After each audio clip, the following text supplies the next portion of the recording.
Hello बच्चों, आज हम यूनिट नंबर 9 सेमीकंडक्टर इलेक्ट्रॉनिक्स का अध्ययन करेंगे। सबसे पहले बात करते हैं पदार्थ कोई भी पदार्थ जो है अणु परमाणु से मिलकर बना हुआ रहता है। पदार्थों को 3 भागों में वर्गीकृत किया जाता है। एक है ठोस, दूसरा द्रव और तीसरा गैस। हम यहाँ बात करेंगे ठोस, सॉलिड। ऐसे पदार्थ जिनमें अणु परमाणु निश्चित क्रम में व्यवस्थित होकर के उनका आकार, आकृति और आयतन को नियत करते हैं, ठोस कहलाते हैं। ठोसों को 2 भागों में वर्गीकृत किया गया है। एक होता है क्रिस्टलीय ठोस और दूसरा होता है अक्रिस्टलीय ठोस।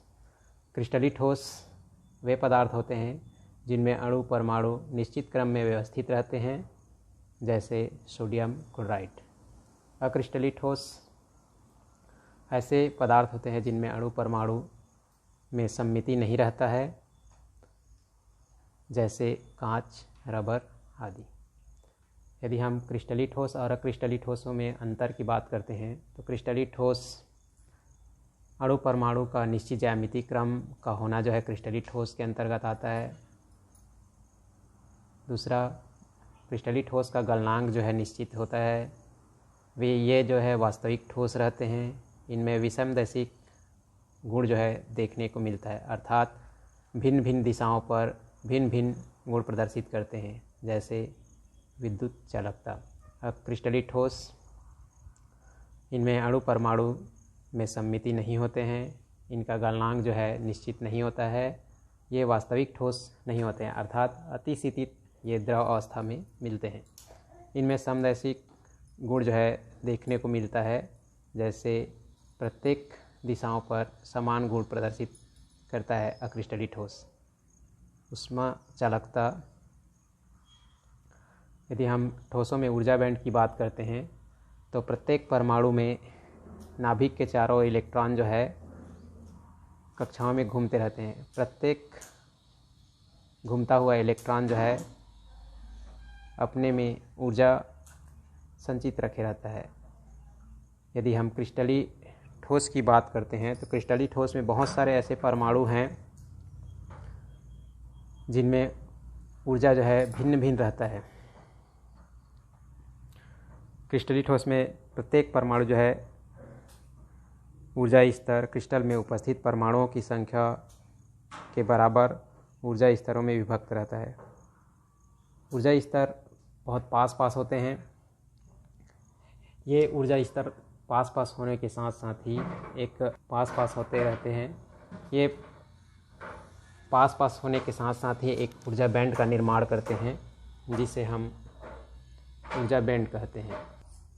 ठोसों में ऊर्जा बैंड बहुत बार पास स्थित अनेक ऊर्जा स्तरों के समूह को हम ऊर्जा बैंड कहते हैं।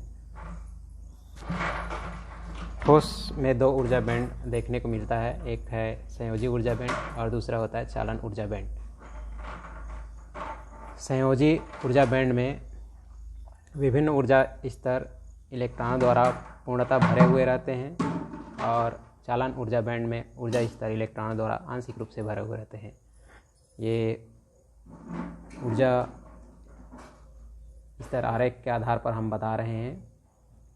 संयोजी बैंड में अधिकतम ऊर्जा EV और चालन बैंड की न्यूनतम ऊर्जा EC। दोनों के बीच में एक अंतराल मिलता है जिसको वर्जित ऊर्जा अंतराल कहा जाता है। इसको हम लोग लिखते हैं del E = EC - EV। ऊर्जा बैंड के आधार पर हम पदार्थों को 3 भाग में बांट सकते हैं। क्रिस्टलीय पदार्थों को, एक है चालक, दूसरा कुचालक और तीसरा होता है अर्धचालक। चालक कोई भी पदार्थ जो है चालक 2 आधार पर प्रदर्शित करता है। एक होता है आंशिक रूप से भरा हुआ चालन बैंड और दूसरा होता है चालन बैंड और संयोजी बैंड का अतिव्यापन या एक दूसरे पर अतिव्यापित रहना। आंशिक रूप से भरा हुआ चालन बैंड, यदि आंशिक रूप से चालन बैंड भरा हुआ है तो जैसे ही हम विद्युत क्षेत्र लगाते हैं तो इलेक्ट्रॉन जो है वो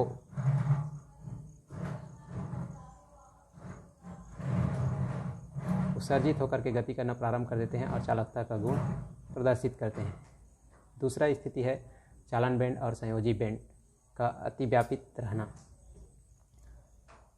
चालन बैंड और संयोजी बैंड एक दूसरे के ऊपर अतिव्यापित रहते हैं, अर्थात इसमें वर्जित ऊर्जा अंतराल जो है नहीं रहता है। जैसे ही हम विद्युत क्षेत्र लगाते हैं तो संयोजी बैंड के जो इलेक्ट्रॉन हैं वो चालन बैंड में गति करने लगते हैं और इस प्रकार पदार्थ जो है चालक का गुण प्रदर्शित करने लगता है। दूसरा होता है कुचालक और विद्युत रोधी इंसुलेटर। इसमें संयोजी बैंड और चालन बैंड दोनों के बीच जो वर्जित ऊर्जा अंतराल है डेल ई वो बहुत अधिक रहता है, जिससे यदि हम विद्युत क्षेत्र लगाते हैं तो संयोजी बैंड के जो इलेक्ट्रॉन हैं इस वर्जित ऊर्जा अंतराल को पार नहीं कर पाते और चालन बैंड पर नहीं पहुंच पाते हैं, जिससे ऐसे पदार्थ जो है ये चालकता का गुण प्रदर्शित नहीं करते हैं। तीसरा है अर्धचालक। अर्धचालक ऐसे पदार्थ होते हैं जिनमें विद्युत का चालन जो है चालक पदार्थ से कम और कुचालक पदार्थ से अधिक होता है। यदि हम ऊर्जा बैंड के आधार पर देखते हैं तो इसमें संयोजी बैंड और चालन बैंड के बीच में जो वर्जित ऊर्जा अंतराल है वो बहुत ही कम रहता है। इससे जैसे ही हम विद्युत क्षेत्र लगाते हैं या उसमें प्रक्षोभ मिलता है तो संयोजी बैंड के जो इलेक्ट्रॉन हैं वो चालन बैंड की तरफ गति करने लगते हैं और चालन बैंड की तरफ जैसे ही गति करते हैं ये चालकता का गुण जो है प्रदर्शित करने लगते हैं। अर्धचालक के प्रकार। अर्धचालक जो है दो प्रकार के होते हैं, एक है निज अर्धचालक या शुद्ध अर्धचालक। शुद्ध अर्धचालक ऐसे पदार्थ होते हैं जो स्वयं चालकता का गुण प्रदर्शित करते हैं। ये पदार्थ जो है चार संयोजी गुण प्रदर्शित करते हैं और स्वयं के साथ सहसंयोजक बंध बना करके चालकता का गुण प्रदर्शित करते हैं। इनमें यदि हम ऊर्जा बैंड के आधार पर देखते हैं तो ऊर्जा बैंड में इलेक्ट्रॉन और जो है संयोजी बैंड से इलेक्ट्रॉन जो है निकल करके चालन बैंड पर जाते हैं और जैसे ही चालन बैंड पर पहुंचते हैं ये चालकता का गुण प्रदर्शित करने लगते हैं। जैसे ही संयोजी बैंड का इलेक्ट्रॉन जो है चालन बैंड में पहुंचता है तो यहाँ पर एक होल्स जनरेट हो जाता है जो धनात्मक गुण प्रदर्शित करता है। यदि हम विद्युत क्षेत्र लगाते हैं तो इलेक्ट्रॉन जो है एनोड की ओर गति करने लगते हैं और जो होल्स है वो कैथोड की तरफ गति करने लगते हैं और इस प्रकार पदार्थ जो है चालकता का गुण प्रदर्शित करता है। स्वयं में चालकता का गुण प्रदर्शित करता है, इसी के आधार पर इनको निज या शुद्ध अर्धचालक कहा जाता है। दूसरा होता है अशुद्ध अर्धचालक या बाह्य अर्धचालक। शुद्ध अर्धचालक में 5 संयोजी या 3 संयोजी तत्व यदि मिला देते हैं तो वो अशुद्ध अर्धचालक या बाह्य अर्धचालक बन जाता है। जैसे शुद्ध अर्धचालक में हम आर्सेनिक या एंटीमनी या बिस्मथ मिलाते हैं तो हमको एन टाइप का सेमीकंडक्टर मिलता है या एन टाइप का अर्धचालक मिलता है। इसमें इलेक्ट्रॉनों की संख्या जो है अधिक रहता है।